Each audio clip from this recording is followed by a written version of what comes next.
Eleições 2010, começa amanhã a propaganda eleitoral gratuita. Este ano, as principais apostas dos políticos são as redes sociais na internet, consideradas rápidas e baratas.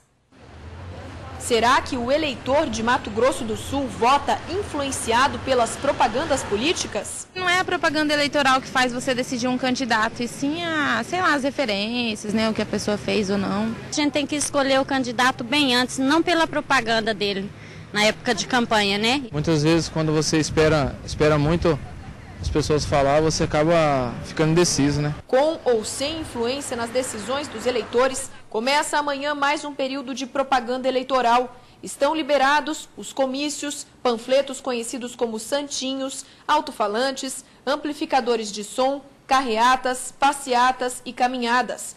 Cavaletes, cartazes e bandeiras podem ser usados ao longo das vias públicas entre 6 da manhã e 10 horas da noite.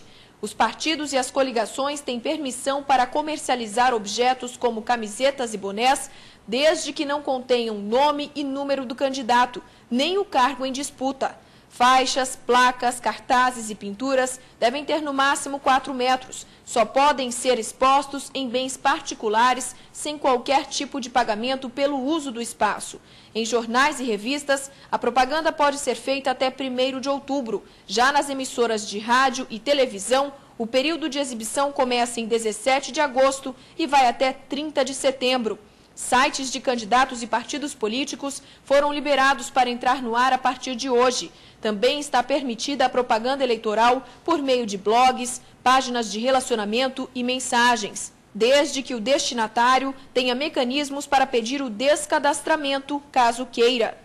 Essa forma de fazer política vem se fortalecendo nos últimos anos. Os eleitores e internautas descobriram as redes sociais, onde interagem com os candidatos, falam o que pensam e obtêm respostas rápidas. Algo que lembra aquele período onde os políticos usavam, e muito, as praças públicas, por exemplo, para fazer discursos. Estavam mais próximos dos eleitores. Este cientista político lembra que os discursos em cima de caixotes, como ficaram conhecidos, foram sucedidos por um tipo de propaganda com foco na televisão e nas emissoras de rádio. Agora, os candidatos precisam lidar com uma parcela de internautas, muitos ainda jovens, mas que podem ser classificados como formadores de opinião. Vivemos, então, um momento de transição entre uma forma de massa de fazer política, que está perdendo espaço, para uma forma mais microscópica de fazer política, porque é justamente lá onde está o eleitor e onde o eleitor tem conseguido expressar a sua opinião. E sobre esse assunto eu converso agora com o juiz eleitoral Luiz Gonzaga Mendes Marques, ou melhor, juiz membro do Tribunal Regional Eleitoral. Boa noite, doutor. Boa noite. Começa amanhã a propaganda eleitoral. Como é que o TRE vai fazer a fiscalização do que está certo e o que está errado? A fiscalização ela é desenvolvida em todo o Estado pelos juízes eleitorais das respectivas zonas eleitorais nas suas cidades.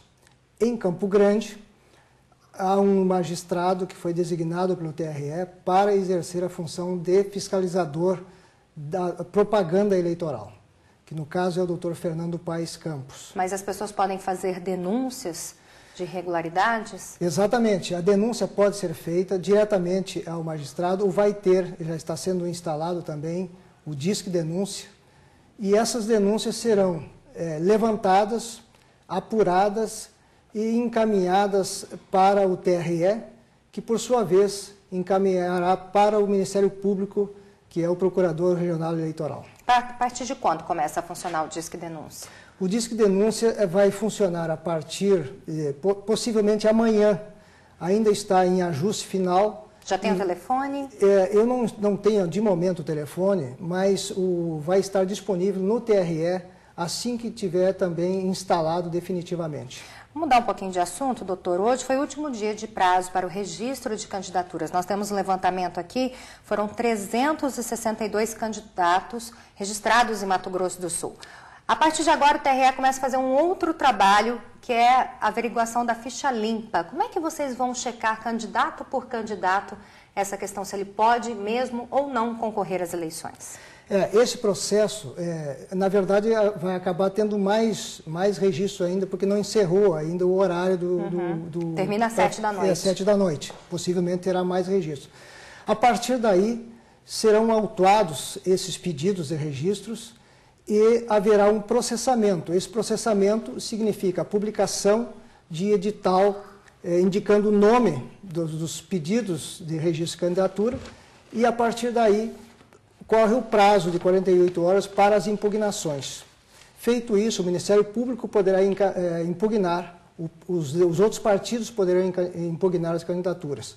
E depois de feito isso, então, vai para o exame e deliberação sobre o registro, a admissão ou não do registro dos candidatos. Então, daqui para frente, vocês vão ter muito trabalho em relação a isso. Com certeza, em razão do número, como nós falamos, dos registros, haverá certamente um trabalho muito intenso. Tá certo, doutor. Obrigado pelas suas informações. Uma boa noite. Boa noite.